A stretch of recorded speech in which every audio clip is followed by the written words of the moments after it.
சிறகடிக்க ஆசை சீரியலோட upcoming episode என்னென்னு பார்க்கலாம். இங்கே விஜயா ஸ்ருதிக்கும் மீனாவுக்கும் இடையில பெரிய பிரச்சனை வந்துருச்சு. இனி நம்ம நினச்சது எல்லாமே நல்லபடியாக நடக்கும், இதுவே போதும். எப்படியும் இந்த ஸ்ருதியும் மீனாவும் பேசாமல் தனித்தனியாக பிரிஞ்சு இருந்தால் தான் நமக்கு நல்லது. இனி அந்த ஸ்ருதி மீனாவுக்கு சப்போர்ட் பண்ணி என்னை எதிர்த்து பேசவும் மாட்டா. அது மட்டும் இல்லாமல் இந்த மீனாவும் ஸ்ருதி கிட்ட எப்பயும் போல் பேசி பழகவும் மாட்டா. இதை தான் நான் எதிர்பார்த்தேன். இனி ஸ்ருதி என் பேச்சை மட்டும்தான் கேட்டு நடக்க போகிறா. இந்த மீனாவும் முத்துவும் பேசின பேச்சால் ஸ்ருதி எவ்வளோ கோவப்பட்டா. இனி இந்த மீனா ஸ்ருதி பக்கம் போகவே மாட்டா அப்படின்னு சொல்லி ரொம்ப சந்தோஷத்தில் இருக்காங்க. அது மட்டும் இல்லாமல் நம்ம ஸ்ருதி எப்பயுமே என் பணக்கார மருமக ரோஹிணி கூட தான் பழகணும். இவங்க 2 பேரும் ஒத்துமையாக இருந்தால் தான் சீக்கிரமாக இந்த மீனாவையும் முத்துவையும் வீட்டை விட்டு வெளியில் அனுப்ப முடியும். நான் நினச்சது எல்லாமே அப்போ தான் நடக்கும் அப்படின்னு சொல்லி யோசனை பண்ணிகிட்டு இருக்காங்க. ஆனால் அண்ணாமலை ரொம்பவே மனசு வேதனைப்படுறாரு. இப்படி என் பசங்க தான் எல்லாரும் பிரச்சனை பண்ணிகிட்டு இருந்தாங்கன்னு பார்த்தேன். இப்போ வீட்டுக்கு வந்த மருமகளும் ஒருத்தர் புரிஞ்சுக்காமல் இப்படி தேவையில்லாமல் பிரச்சனையில் ஈடுபட்டு இருக்காங்களே அப்படின்னு சொல்லிட்டு அந்த சமயம் முத்து அண்ணாமலைக்கு புரிய வைக்கிறாரு. இது எல்லாத்துக்குமே காரணம் அம்மா தான்ப்பா. இந்த ஸ்ருதியும் என் பொண்டாட்டி மீனாவும் ஒன்றா பேசி சிரிக்கக்கூடாது, சந்தோஷமாக இருக்கக்கூடாது. இந்த மீனாவுக்கு ஸ்ருதி சப்போர்ட் பண்ணக்கூடாதுன்றதுக்காக ஸ்ருதியோட அம்மா கிட்ட மீனாவை பற்றியும் ஸ்ருதியை பற்றியும் தப்பாக பேசி போட்டு கொடுத்துருக்காங்க. அதனால் இங்கே ஸ்ருதியோட அம்மா ரொம்ப கோவமாக மீனாவை போய் திட்டியிருக்காங்கப்பா. அம்மாவுக்கு இதுதானே விருப்பம், அதனால தான் அம்மா நினச்சபடியே எல்லாம் நடந்ததாகவே இருக்கட்டும்னு சொல்லி தான் இங்கே மீனாவும் இங்கே ஸ்ருதியும் பிரச்சனை அவங்களுக்கு இடையில வந்த மாதிரி எல்லாரும் நடித்தாங்களே தவிர்த்து மற்றபடி அவங்க 2 பேரும் எப்பயும் போல் சந்தோஷமாக ரொம்ப க்ளோஸ் ஃப்ரெண்டாக தான்ப்பா இருக்காங்க. நீங்கள் இதை பற்றிலாம் கவலைப்படாதீங்க. அம்மா இந்த ரோஹிணி கூட சேர்ந்துக்கிட்டு தேவையில்லாமல் திட்டத்தெல்லாம் போட்டு வீட்டில் உள்ள மருமகளே பிரிக்கணும்னு பார்க்குறாங்கப்பா. இப்போ பார்த்தீங்களா அம்மாவோட முகத்தில் எவ்வளோ சந்தோஷம் இருக்குன்னு. மீனாவும் இந்த ஸ்ருதியும் பிரச்சனையில் தான் இருக்காங்க, 2 பேரும் பேசிக்க மாட்டாங்கன்னு நினச்சிட்டு இருக்காங்க. ஆனால் அது எல்லாமே பொய்ப்பா. நீங்கள் கவலைப்படாதீங்க. அம்மாவுக்காக தான் நாங்கள் எல்லாரும் இப்படி பிரச்சனை செஞ்ச மாதிரி நடித்தோமே தவிர்த்து உண்மையாகவே நாங்கள் எல்லாரும் ஒத்துமையாக தான்ப்பா இருக்கோம் அப்படின்னு முத்து சொன்னது கேட்டு அண்ணாமலை சந்தோஷப்படுறாரு. அது மட்டும் இல்லாமல் என்னால் இதெல்லாம் பார்த்துட்டு தாங்கிக்க முடியாது முத்து. வீட்டுக்கு வந்த மருமக எல்லாருமே ஒத்துமையாக இருந்தால் தான் குடும்பம் நல்லா செழிப்பாக இருக்கும், சந்தோஷமாக இருக்கும். இந்த விஷயம் உங்கள் அம்மாவுக்கு சுத்தமாக புரிய மாட்டேங்குது. என்ன செய்ய சொல்கிற? எப்போ தான் உங்கள் அம்மா விஜயா திருந்துவாளோ தெரியல அப்படின்னு சொல்லிட்டு உள்ளே போயிடுறாரு. இன்னொரு பக்கம் ரோஹிணி தன்னுடைய அம்மாவை ஹாஸ்பிட்டலில் அட்மிட் பண்ணியிருக்காங்க அப்படின்ற விஷயம் தெரிஞ்சுக்கிட்டு ரொம்பவே பதட்டமாக அங்கே பாவம் கிரிஷ் அவன் தனியாக இருப்பான், யாரும் இல்லாமல் அவன் எப்படி இருக்கானோ தெரியலையே அப்படின்னு சொல்லிட்டு பயத்தோடு அங்கே கிளம்பி போகிறாங்க. அங்கே போனால் கிரிஷோட பாட்டி எந்த ஒரு சுயநினைவும் இல்லாமல் அங்கே ஹாஸ்பிட்டலில் அட்மிட் பண்ணியிருக்காங்க. இங்கே கிரிஷை பார்த்த உடனே இங்கே ரோஹிணி ரொம்ப அழக ஆரம்பிக்கிறாங்க. டே கிரிஷ், பாட்டிக்கு என்னடா ஆச்சு அப்படின்னு சொல்லி கேட்க, அது ஒன்றும் இல்லைம்மா, எப்பயும் போல் பாட்டிக்கு உடம்பு முடியாமல் இருந்தது. உனக்கு நிறைய முறை ஃபோன் பண்ணி பார்த்தாங்க, பிஸின்னு வந்தது. அதனால் பாட்டி எதுவுமே செய்ய முடியாமல் மயங்கி விழுந்துட்டாங்கம்மா. பாட்டியை பார்க்க வந்த அந்த அக்கா தான் அவங்கள ஹாஸ்பிட்டலில் கொண்டு போய் சேர்த்தாங்க.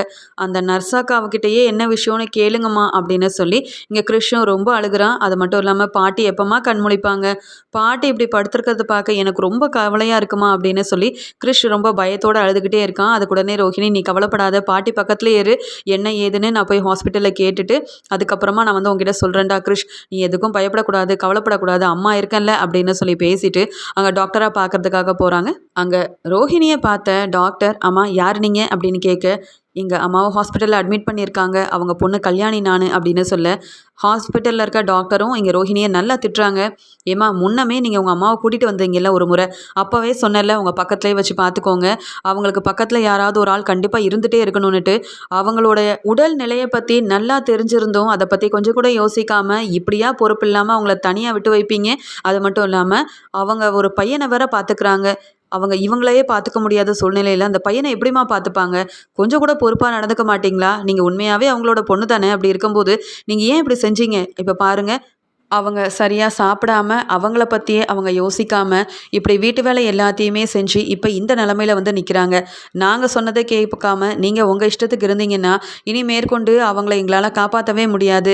நாங்கள் சொன்னபடி அவங்கள கரெக்டாக நீங்கள் சாப்பாடெல்லாம் கொடுத்து நல்லா பராமரித்து நல்லா கவனித்தா மட்டும்தான் இன்னும் கொஞ்ச நாளைக்கு அவங்க உங்கள் கூட இருப்பாங்க அப்படின்னு டாக்டர் சொன்னதை கேட்டு இங்கே ரோஹிணி ரொம்பவே அதிர்ச்சி அடைகிறாங்க. நான் தான் என்னோட வாழ்க்கையை பற்றி யோசனை பண்ணிவிட்டு கிருஷை பற்றியும் யோசிக்கல, எங்கள் அம்மாவை பற்றியும் யோசிக்கல, அதனால தான் எங்கள் அம்மா இப்போ இந்த நிலமையில இருக்காங்க. பாவம் எங்கள் அம்மா இங்கே கிருஷிக்காகவே ஒழுங்காக சாப்பிடாம அவனை நல்லா பார்த்துக்கணுன்னுட்டு தன்னைத்தானே ஒழுங்காகவே கவனிக்காமல் இருந்திருக்காங்க போல். இந்த விஷயம் எனக்கு தெரியாமல் போச்சே, எங்கள் அம்மாவை நான் ஒழுங்காக பார்த்துருந்துருக்கணும், இப்போ இந்த நிலமையில வந்து இருக்காங்களே அப்படின்னு சொல்லிட்டு ரொம்பவே அழுக ஆரம்பிக்கிறாங்க ரோஹிணி. அது மட்டும் இல்லாமல் டாக்டர்கிட்ட அம்மாவுக்கு வேறு எந்த பிரச்சனையும் இல்லைல்ல, அம்மாவுக்கு சரியாயிருவாங்கல்ல அப்படின்னு சொல்லி அவங்க கண் கலங்கி போய் நிற்கிறாங்க. அதுக்கு டாக்டரும் இப்போதைக்கு எதுவுமே சொல்ல முடியாது, நாங்கள் எல்லாமே ட்ரீட்மெண்ட் கொடுத்துட்ருக்கோம், இன்னும் ஒரு கொஞ்சம் நேரமாக கழித்து நீங்கள் என்னை வந்து மறுபடியும் பாருங்கள், என்ன ஏதுன்ற விவரத்தை நான் சொல்கிறேன் அப்படின்னு சொல்லி அங்கேருந்து ரோஹிணியை அனுப்பிடுறாங்க. ரோஹிணி அங்கே போய் அவங்க அம்மாவை பார்த்து ரொம்ப அழுகுறாங்க. உடனே கிருஷ்ணு, அம்மா பாட்டிக்கு என்னம்மா ஆச்சு, டாக்டர் என்னம்மா சொன்னாங்க, பாட்டிக்கு எதுவும் இல்லைல்லம்மா, பாட்டி எந்திரிச்சு என்கிட்ட பேச சொல்லுமா அப்படின்னு சொல்லி ரொம்ப அழுகிறான். இங்கே இன்னொரு பக்கம் ரோஹிணிக்கு ஒன்றுமே பேச முடியல. இப்போ அம்மா வேற இங்கே ஹாஸ்பிட்டலில் இருக்காங்க, கிறிஷ் வேற தனியாக இருக்கான், கிறிஷை பார்த்துக்கவும் யாருமே இல்லை, டாக்டர் வேற என்னென்னமோ சொல்கிறாங்க, எங்கள் அம்மாவுக்கு எதுவும் ஆகக்கூடாது, எங்கள் அம்மா எப்பயுமே நல்லா இருக்கணும் அப்படின்னு சொல்லி யோசனை பண்ணிக்கிட்டு அம்மாவையும் நான் பார்த்துக்கணும், அங்கே வீட்டுக்கு போகணும், பார்லரில் பார்க்கணும், இங்கே விஜய் ஆண்டிக்கிட்ட ஏதாவது போய் சொல்லி சமாளிக்கணும், என்ன பண்ணேன்னு ஒன்றுமே புரியலையே அப்படின்னு சொல்லி ரொம்பவே யோசனையில் இருக்காங்க ரோகிணி. அந்த சமயம் அங்கே வந்த நர்ஸும் இங்கே ரோஹிணியை கூப்பிட்டு, அம்மா இவங்க உங்கள் அம்மா தானே, இங்கே டாக்டர் எழுதி கொடுத்த இந்த எல்லா பொருளையுமே வாங்கிட்டு வர சொல்லியிருக்காங்க, சீக்கிரமாக வாங்கிட்டு வாங்க அப்படின்னு சொல்ல, உடனே ரோஹிணி கிறிஷ்கிட்ட, நீ பாட்டிக்கிட்டே இருக்கணும், பாட்டியை பத்திரமா பார்த்துக்கணும், இப்போவே அம்மா வெளியில் போய் இந்த திங்ஸ் எல்லாம் வாங்கிட்டு வந்துடுறேன், அது வரைக்கும் நீ எங்கேயும் போயிடக்கூடாது கிறிஷ், பத்திரமா இருக்கணும் சரியா அப்படின்னு சொல்லிட்டு வெளியில் போகிறாங்க.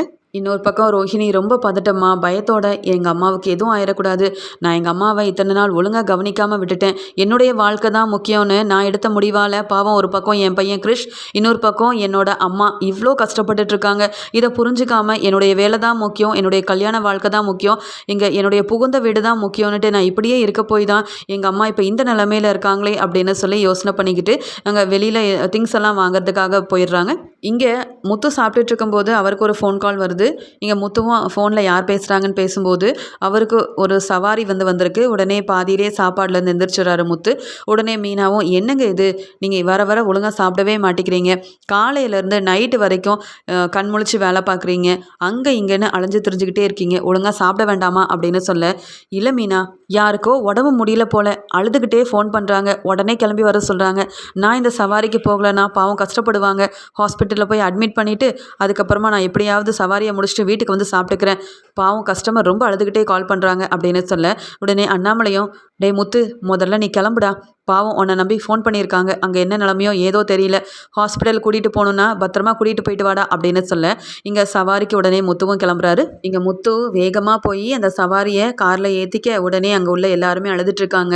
உடனே முத்து, பயப்படாதீங்க, அதான் நான் வந்துட்டேன்ல, சரியான சமயத்தில் ஹாஸ்பிட்டல் கூட்டிகிட்டு போயிடுறேன், ஆமாம் என்னாச்சு அப்படின்னு கேட்க, திடீர்னு இவருக்கு நெஞ்சு வலி வந்துருச்சுப்பா, அதனால தான் நாங்கள் உங்களுக்கு கால் பண்ணோம், சீக்கிரமாக ஹாஸ்பிட்டல் வரைக்கும் போகணுப்பா, கூட்டிகிட்டு போங்களேன் அப்படின்னு சொல்ல, இங்கே முத்துவும் ரொம்ப பதட்டமாகவே எப்படியாவது இவரை ஹாஸ்பிட்டலில் அட்மிட் பண்ணிடணும், இவருக்கு எதுவும் ஆயிடக்கூடாது அப்படின்ற ஒரு எண்ணத்தில் அந்த கஸ்டமரையும் இங்கே காரில் வச்சு ஹாஸ்பிட்டல் கூட்டிகிட்டு போகிறாரு.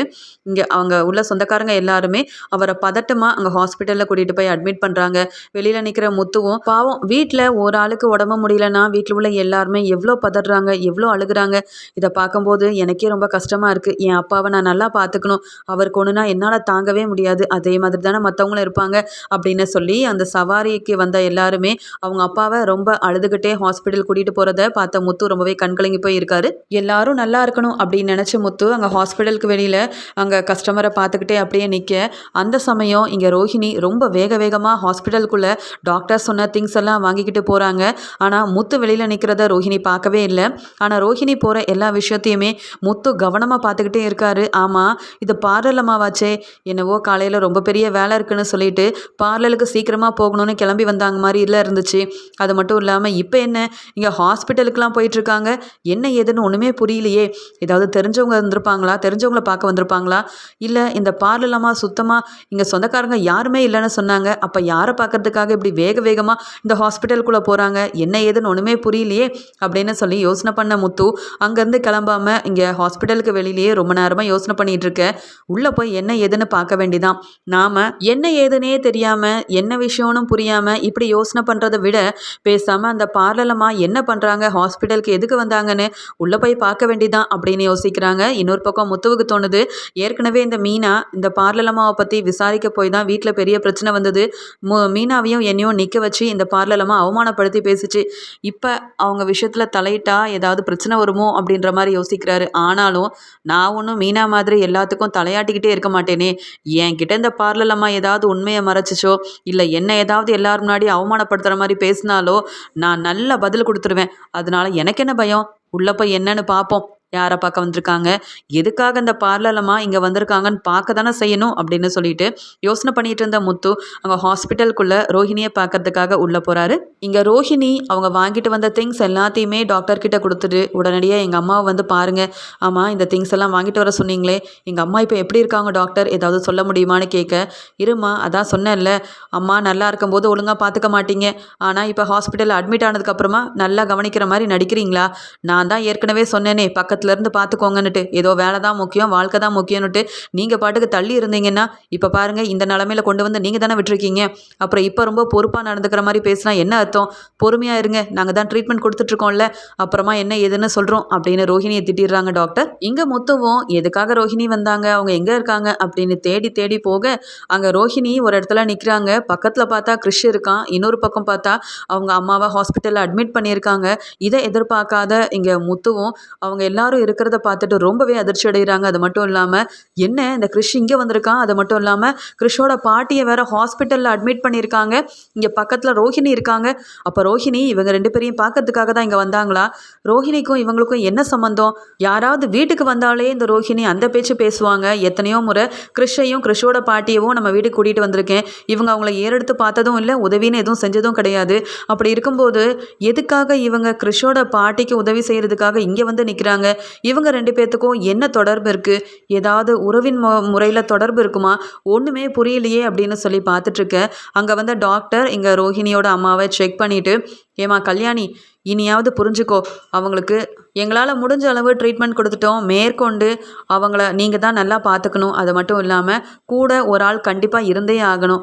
ஆமாம், இந்த கிறிஷ் யார், உங்கள் பையனா அப்படின்னு கேட்க அதுக்கு ரோஹிணி அழுதுகிட்டே, ஆமாம் டாக்டர், இவன் என்னோட பையன்தான் அப்படின்னு சொல்ல இது எல்லாத்தையுமே பார்த்துட்டு இருந்த முத்து ரொம்பவே அதிர்ச்சி அடைகிறாரு. அப்போ இந்த கிறிஷோட பாட்டி ரோஹிணிக்கு அம்மாவா? அப்போ இந்த கிறிஷ் தான் ரோஹிணியோட பையனா?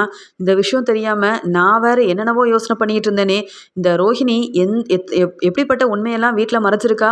ஏதோ அப்பா மட்டும்தான் இருக்காரு, அவரும் மலேசியாவில் இருக்காரு, பெரிய பிஸ்னஸ் மேனு, அவர்கிட்ட இருந்து அடிக்கடி பணம் வருதுன்னு சொல்லி எங்கள் அம்மாவை ஏமாற்றி பணத்தெல்லாம் கொடுத்து எங்கள் அம்மா வாயை அடைச்சது மட்டும் இல்லாமல் வீட்டில் உள்ள எல்லாரையும் எவ்வளோ பொய் சொல்லி ஏமாற்றிருக்கா. இது தெரியாமல் நான் வேற இந்த ரோஹிணி நல்லா பார்லரோட ஓனராக இருக்கான்னு இத்தனை நாள் பெருமையாக வேற நினச்சிட்டு இருந்தேனே. படித்த படிப்புக்கு ஏற்ற இந்த மனோஜ் நல்லா வேலை பார்க்கலனாலும் பரவாயில்ல, ரோஹிணி திறமையாக பார்லரில் நல்லாவே நடத்தி பெரிய அளவில் சம்பாதிக்கிறாங்க. குடும்பத்துக்கு தேவையான பணத்தெல்லாம் இந்த ரோஹிணி தரதுனால நல்ல பொறுப்பான பொண்ணு. அது மட்டும் இல்லாமல் மனோஜ் வேலைக்கு போகலனாலும் அவனையும் நல்லா பார்த்துக்கிறாங்கன்னு சொல்லி என்னதான் இந்த ரோஹிணி எனக்கு பிடிக்கலனாலும் அவங்க செய்கிற ஒவ்வொரு வேலையை பார்த்து நான் அவ்வளோ ஆச்சரியப்பட்டிருக்கேன். ஆனால் அந்த ரோஹிணி தன்னை பற்றின இவ்வளோ பெரிய உண்மையை மறைச்சி வீட்டில் உள்ள எல்லாரையும் ஏமாற்றிருக்காங்களே அப்படின்னு சொல்லி இங்கே டாக்டர் ரோஹிணி கிட்டே பேசிகிட்டு இருக்கும்போது அது எல்லாத்தையுமே வீடியோ ரெக்கார்ட் பண்ணிக்கிட்டே இருக்காரு முத்து. ஏன்னா இந்த ஆதாரத்தை காமிச்சு தான் இந்த ரோஹிணிக்கு கிறிஷ் தான் பையன்ற உண்மையவும் இந்த ரோஹிணிக்கு அப்பான்னு யாருமே இல்லை, அவங்க அம்மா தான் இருக்காங்கன்ற விஷயத்தையும் வீட்டில் உள்ள எல்லாருக்கிட்டையும் சொல்லணும். இந்த ஆதாரத்தை பார்த்தா தான் நம்புவாங்க அப்படின்னு நினச்சிட்டு இது எல்லாத்தையுமே எனக்கு தெரிஞ்சால் மட்டும் போதாது, கண்டிப்பாக அந்த ரோஹிணியை பற்றின உண்மை அந்த மனோஜுக்கும் எங்கள் அப்பாவுக்கும் தெரிஞ்சே ஆகணும். எங்கள் அம்மா அப்போ தான் ரோஹிணியை பற்றி புரிஞ்சுப்பாங்க. மீனா சொல்கிற எதையும் நம்பாத எங்கள் அம்மா இதை பார்த்தாவது புரிஞ்சுக்கிட்டும் அப்படின்னு நினைக்கிறாரு முத்து. இன்னொரு பக்கம் இங்கே ரோஹிணி அவங்க அம்மாவை பார்த்து ரொம்பவே அழுகுறாங்க. அம்மா கண் முழிச்சு பாருமா, உன் பொண்ணு வந்திருக்கேன், உன்னை நல்லபடியாக பார்த்துக்காம இருந்தது என்னுடைய தப்பாக போச்சு. என் பையனை நீ நல்லா பார்த்துக்கணும்னு நினச்சினே தவிர்த்து உன்னை நான் நல்லா பார்த்துக்கணுன்னு நினைக்கவே இல்லைம்மா. நீ இப்படி இந்த நிலமையில இருப்பேன்னு என்னால் ஏற்றுக்கவும் முடியல, நான் நினச்சி பார்க்கவும் இல்லை. பாருமா, கிறிஷ் உன்னை எவ்வளோ பாசமாக எதிர்பார்த்துட்ருக்கான்னு கண் முழிச்சு பாருமா அப்படின்னு ரோஹிணி ரொம்பவே அழுக இங்கே இன்னொரு பக்கம் கிறிஷும், ஆமாம் பாட்டி, அம்மா வந்துட்டாங்க பாருங்களேன், நீங்கள் எப்போ பாட்டி கண் முழிச்சு எங்களை பார்ப்பீங்கன்னு சொல்லி இங்கே கிறிஷும் ரொம்பவே அழுதுட்ருக்கான். இதெல்லாம் பார்க்கும்போது இங்கே முத்துவுக்கு ரொம்பவே மனசு வேதனையாக இருக்குது. பாவம் இந்த கிறிஷ் அம்மா யாருன்னே தெரியாமல் இத்தனை நாள் இருந்தான். ஆனால் இந்த ரோஹிணி தான் தன்னுடைய அம்மான்னு அவனுக்கு இப்போ தான் தெரிய வந்திருக்கும் போல். அதனால தான் அவன் இவ்வளோ பாசமாக இங்கே ரோஹிணி கிட்டே இருக்கான். ஆனால் அந்த ரோஹிணி இந்த கிறிஷுக்கும் தன்னுடைய தாய் பாசத்தை கொடுக்கல, வீட்டில் உள்ள எல்லாரையும் ஏமாற்றி எப்படியெல்லாம் நடிச்சிட்டு இருந்திருக்கா அப்படின்னு சொல்லிட்டு வீடியோ ஆதாரத்தை எடுத்துக்கிட்டது மட்டும் இல்லாமல் அங்கே கிறிஷை பார்க்கறதுக்காக அவங்க பாட்டி இருக்கிற ரூம்குள்ளே முத்து போகிறாரு. முத்து திடீர்னு அங்கே ஹாஸ்பிட்டலுக்கு வந்ததை பார்த்த ரோஹிணி பேரதிர்ச்சி அடைகிறாங்க. எந்த விஷயம் யாருக்கும் தெரியக்கூடாதுன்னு நினச்சினோம். இந்த முத்து எப்படி இந்த ஹாஸ்பிட்டலுக்கு வந்தாருன்னு ஒன்றுமே புரியலையே. யாருக்கும் தெரியாமல் யார்கிட்டயும் சொல்லாமல் தானே எங்கள் அம்மாவை பார்க்கறதுக்காக ஹாஸ்பிட்டலுக்கு வந்தேன். இந்த சமயம் கரெக்டாக முத்து வந்துட்டாரே அப்படின்னு சொல்லி திருன்னு முழிக்கிறாங்க ரோகிணி. உடனே அங்கே போன முத்துவை பார்த்து இங்கே கிறிஷ் ரொம்ப ஆசையாக முத்து மாமா அப்படின்னு சொல்லி பேசுறதுக்காக வாய் எடுக்க, உடனே இங்கே ரோஹிணியை பார்த்து பயந்து போன கிறிஷ் அமைதியாகவே நிற்கிறான். உடனே முத்து, ஏண்டா கிறிஷ், இப்போவாது மாமா கிட்ட வரணும்னு உனக்கு தோணலையா? ஏன் உங்கள் அம்மா என்கிட்ட பேசக்கூடாது, என்னை பார்த்தாலே பாசமாக ஓடி வரக்கூடாதுன்னு சொல்லி வச்சுருக்காங்களா உங்கள் கல்யாணி அம்மா அப்படின்னு கேட்க, இங்கே கிறிஷும் திருன்னு முழிக்கிறான். ரோஹிணி ரொம்ப பயந்து போய் இருக்காங்க.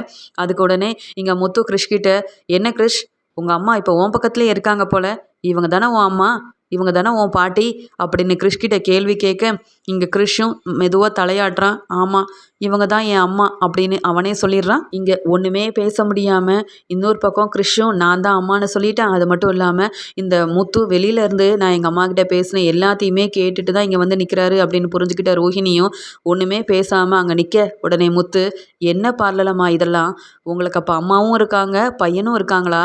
ஆமாம், இந்த விஷயத்தை எதுக்காக என் வீட்டில் உள்ள எல்லார்கிட்டையும் மறைச்சிங்க? ஏன் பொய் சொல்லி எங்கள் அண்ணனை கல்யாணம் பண்ணிக்கிட்டீங்க? அப்போ உங்களுக்கு அம்மா இருக்காங்கன்னு தெரிஞ்சுக்கிட்டு அம்மா இல்லைன்னு பொய் சொன்னீங்க. ஏற்கனவே கல்யாணமான நீங்கள் முதல் முறையாக மனோஜை கல்யாணம் பண்ணியிருக்கேன்னு பொய் சொன்னீங்க. உங்களுக்கு பையனும் இருக்கான், ஆனால் அதெல்லாம் மறைச்சிட்டு ஏதோ மீனா கிட்ட சீதா சொன்னது எல்லாமே பொய் அப்படின்னு சொல்கிற மாதிரி பெரிய பிரச்சனையை பண்ணி உங்களுக்கு ஒரு பையன் இருக்கான்ற விஷயம் யாருக்கும் தெரியக்கூடாதுன்னு என்னம்மா அங்கே பேச்சு பேசுனீங்க. மீனாவை எப்படியெல்லாம் ஏளனமாக பேசுனீங்க. ஆனால் இதுதானே உண்மை, உங்களுக்கு உங்கள் அம்மா இருக்காங்க, உங்களுக்குன்னு ஒரு பையன் இருக்கான். அது மட்டும் இல்லாமல் உங்களுக்கு ஏற்கனவே கல்யாணம் ஆயிருக்கு. இவ்வளோ பெரிய பொய்யை மறைச்சி எங்கள் வீட்டில் சந்தோஷமாக மூத்த மருமகன்ற உரிமையோடு நீங்கள் வாழ்ந்துட்டு இருந்திருக்கீங்கல்ல. உங்கள் மேலே இவ்வளோ தப்புக்கள் இருந்தும் மீனாவை இப்போ இப்படிலாம் ஏளனமாக பேசி, மீனா செய்கிற தொழிலை ஒன்றில்லாத மாதிரியெல்லாம் பேசி எங்களை எவ்வளோ ஏளனப்படுத்துனீங்க. ஆனால் உங்களை பற்றின உண்மை என்னைக்காவது தெரிய வந்தால் உங்களுடைய நிலைமை என்ன ஆகும்னு கொஞ்சமாவது யோசனை பண்ணிங்களா? உங்கள் அம்மா இருக்கும்போதே இல்லைன்னு சொல்ல எப்படிங்க உங்களுக்கெல்லாம் மனசு வருது? அப்போ உண்மையாகவே மலேசியாவில் உங்களுக்கு அப்பாலாம் இல்லை, அப்போ அது எல்லாமே பொய். அப்போ அப்பா தந்ததாக சொல்லி நிறைய பணத்தெல்லாம் கொண்டு வந்து வீட்டில் எங்கள் அம்மா கேட்கும் போதும் இந்த மனோஜ் கேட்கும் போதும் மனோஜுக்கு கடை வைக்கிறதுக்கும் நீங்கள் எல்லாமே கொடுத்தீங்களே, அதெல்லாம் எப்படி மேடம் வந்துச்சு? அப்போ எல்லாமே பொய் தான், எல்லாம் கடன் வாங்கி கொடுத்துருக்கீங்க போல். நீங்கள் இப்படி செய்வீங்கன்னு நான் கொஞ்சம் கூட எதிர்பார்க்கவே இல்லை. ஆனாலும் உங்களை பற்றின உண்மை எனக்கு எல்லாமே தெரிஞ்சு போச்சு. மீனா உங்கள் மேலே சந்தேகப்பட்டுட்டு இருந்தப்ப கூட அதெல்லாம் அப்படி இருக்காதுன்னு சொன்னேன். ஆனால் இப்போ தான் தெரியுது, அப்போவே மீனா உங்கள் மேலே சந்தேகப்பட ஆரம்பிச்சிருக்கா. இப்போ தான் எனக்கு என்ன உண்மைனே தெரிய வந்திருக்கு. இப்போ நான் ஹாஸ்பிட்டலுக்கு வந்து நான் பார்க்காம இருந்திருந்தேன்னா உங்களை பற்றின விவரம் எதுவுமே எனக்கு தெரிய வந்திருக்காது. கல்யாணத்துக்கு முன்னாடி உங்களை பற்றி விசாரிக்காமல் எங்கள் அண்ணனுக்கு கல்யாணம் பண்ணி வச்சாங்க. அது மட்டும் இல்லாமல் நீங்கள் தான் ரொம்ப பொறுப்பான மருமக, பணக்கார மருமகன்னு இன்னும் இப்போ வரைக்கும் உங்கள் மேலே உள்ள நம்பிக்கையில் மீனாவை ஏளனமாக பேசி உங்களை தான் ரொம்ப தலையில் தூக்கி வச்சு வசதியாக பேசி கொண்டாடிட்டு இருக்காங்க. இந்த ஆதாரத்தை எங்கள் அம்மா முன்னாடி காட்டி நீங்கள் யாருன்ற உண்மையை நான் சொல்ல போகிறேன் அப்படின்னு சொன்ன உடனே ரோஹிணி ரொம்பவே அழ ஆரம்பிக்கிறாங்க. வேண்டாம் முத்து, என்னை மன்னிச்சிருங்க, உங்களுக்கு தெரிஞ்ச உண்மை தெரிஞ்சதாகவே இருக்கட்டும். ஆனால் இப்போ இதை யார்கிட்டையுமே சொல்லாதீங்க. அது மட்டும் இல்லாமல் நீங்கள் இப்படி செஞ்சீங்கன்னா உடனே விஜயா ஆண்டி என்னை வீட்டை விட்டே வெளியில் அனுப்பிடுவாங்க. நான் எதுக்காக ஆசைப்பட்டு அந்த வீட்டுக்கு வாழ வந்தனோ, மனோஜ் கூட இப்போ தான் நான் கொஞ்ச நாளாக சந்தோஷமாக வாழ்ந்துட்டுருக்கேன். என் பையனை கூட பிரிஞ்சு அந்த வீட்டில் நான் மருமகளாக நடந்துட்டுருக்கேன். அப்படி இருக்கும்போது நீங்கள் சொல்ல போகிற உண்மையால் என்னை வாழ்க்கையே ஒன்றும் இல்லாமல் போயிடும் முத்து அப்படின்னு சொல்லி ரோஹிணி அழுகிறாங்க. ஆனால் முத்துவும் தனக்கு ஒரு பையன் இருக்கிற விஷயத்தையே மறைச்சி பையனுக்கு காட்ட வேண்டிய பாசத்தை காட்டாம தன்னுடைய வாழ்க்கை தான் முக்கியம்னு நினச்சிக்கிட்டு அங்கே எல்லா பொய்யும் சொல்லி வீட்டோட நல்ல மருமகளாக நடந்துக்கிட்டு என்ன பிரயோஜனம் பார்லலம்மா? அங்கே கிறிஷ் எவ்வளோ வேதனைப்பட்டிருப்பான், எவ்வளோ கஷ்டப்பட்டிருப்பான் உங்களை அம்மானு கூப்பிட முடியாமல். அதெல்லாம் உங்களுக்கு இன்னும் தோணவே இல்லையா? அப்போ நீங்கள் செஞ்ச தப்பை நீங்கள் இன்னும் மறைக்க தான் பார்க்குறீங்களே தவிர்த்து திருந்த போகிறதே இல்லையா? மீனா செஞ்சது எல்லாமே தப்பு, மீனா சொன்னது எல்லாமே பொய்ன்னு அன்னைக்கு நிற்க வச்சு மீனாவை கேள்வி கேட்டு எல்லாரும் முன்னாடி அவமானப்படுத்துனீங்கல்ல, அப்போ கூட உங்களுக்கு தோணலை என்னைக்காவது ஒரு நாள் உங்களை பற்றின விஷயம் வெளியில் வரும், அப்போ இதெல்லாம் சரிப்பட்டு வராதே, இப்படி மீனாவை திட்டக்கூடாது, மீனாவை ஏளனமாவோ இல்லை அவமானப்படுத்தியோ பேசக்கூடாதுன்னு தோணலை இல்லை? எல்லாரும் முன்னாடி நீங்கள் தானே ரொம்ப நல்லவங்க மாதிரி எல்லாத்தையும் பேசி சமாளிச்சிங்க, எங்கள் அம்மாக்கிட்டையும் நல்ல பேர் வாங்கணுன்னுட்டு. இப்போ எங்கள் அம்மாவுக்கு இந்த உண்மை தெரியட்டும், அவங்க என்ன முடிவெடுத்தாலும் எடுக்கட்டும். ஏன்னா கிருஷிக்கு ஒரு நல்ல அம்மா கிடைக்கணும். அது மட்டும் இல்லாமல் உங்கள் அம்மாவுக்கு நீங்கள் ஒரு நல்ல பொண்ணாக இருக்கணும். அதை மட்டும்தான் நான் யோசிக்கிறேனே தவிர்த்து எங்கள் வீட்டுக்கு நீங்கள் மருமகளாக இருக்கிறீங்க இல்லை அது வேற. ஆனால் எனக்கு தெரிஞ்ச இந்த உண்மையை கண்டிப்பாக வீட்டில் உள்ள எல்லார்கிட்டேயும் சொல்லி மீனா அன்னைக்கு பொய் சொல்லலை, ஹாஸ்பிட்டலில் அவங்க ரெக்கார்டை பார்த்து சொன்ன விஷயம் எல்லாமே உண்மைதான் அப்படின்னு வீட்டில் உள்ள எல்லாருக்கும் புரிய வைக்கிறதுக்காக நான் என்கிட்ட இருக்கிற இந்த ஆதாரத்தை கண்டிப்பாக அம்மாக்கிட்டேயும் மனோஜ்கிட்டேயும் காட்ட தான் போகிறேன். இதில் நீங்கள் எப்படி சமாளித்து மறுபடியும் பிரச்சனையை என் பக்கம் திருப்புறீங்கன்னு பார்க்குறேன். அப்படி ஏதாவது நீங்கள் செஞ்சால் வீட்டில் உள்ள எல்லாரையும் கூட்டிகிட்டு வந்து உங்கள் அம்மாவை பார்க்க வைப்பேன், பரவாயில்லையா அப்படின்னு சொல்ல இந்த ரோஹிணி ரொம்பவே அழுகுறாங்க. எந்த விஷயம் இந்த மீனாவுக்கும் முத்துவுக்கும் இல்லை வீட்டில் உள்ளவங்களுக்கும் தெரியக்கூடாதுன்னு நினச்சினோ எல்லாமே தெரிஞ்சு போச்சு. இந்த முத்து வேற என் மேலே உள்ள கோவத்தில் என்ன எல்லாரும் முன்னாடியும் அவமானப்படுத்தி வீட்டை விட்டே வெளியில் அனுப்பணும் அப்படின்னு நினச்சிக்கிட்டு இந்த ஆதாரத்தை இங்கே விஜய் ஆண்டிக்கிட்டேயும் மனோஜ்கிட்டையும் காட்ட போகிறேன்னு வேற சொல்லிட்டு இருக்காரு. என்ன நடக்க போதோ தெரியல. இந்த உண்மைகள் வீட்டில் உள்ள எல்லாருக்கும் தெரிய வந்தா அவ்வளவுதான், என் வாழ்க்கையே இல்லாமல் போயிருமே. ஒரு பக்கம் எங்கள் அம்மாவை நான் ஒழுங்காக கவனிக்காமல் இப்போ இந்த நிலமையில எங்கள் அம்மா ஹாஸ்பிட்டலில் இருக்காங்க. இவங்களையே என்னால் ஒழுங்காக பார்த்துக்க முடியாமல் என்னால் எதையுமே யோசிக்க முடியாமல் அழுதுட்ருக்கேன். இந்த நிலமையில என்னை பற்றின உண்மை எல்லாமே இந்த முத்துவுக்கு தெரிய வந்துருச்சு. ஆதாரத்தோட என்னை பற்றி சொல்ல போகிறேன் வீட்டில் உள்ள எல்லாருக்கிட்டையும்னுட்டு முத்து கிளம்பி போகிறாரே. எங்கள் அம்மாவை கவனிக்கிறதா இல்லை வீட்டில் உள்ளவங்கள சமாளிக்கிறதான புரியலையே அப்படின்னு சொல்லி வசமாக மாட்டிக்கிட்ட ரோகிணி இங்கே வீட்டுக்கு போக பயந்துக்கிட்டு என்ன நடக்க போதோ அப்படின்ற குழப்பத்திலேயே இருக்காங்க. இங்கே ரோஹிணியை பற்றின எல்லா உண்மையும் தெரிஞ்சுக்கிட்ட முத்து கையில் ஆதாரத்தோட இந்த உண்மையை கண்டிப்பாக வீட்டில் எல்லாருக்கிட்டையும் சொல்லணும், இந்த ரோஹிணியை சும்மா விடவே கூடாது அப்படின்ற கோவத்தில் வீட்டுக்கு கிளம்பி போகிறாரு.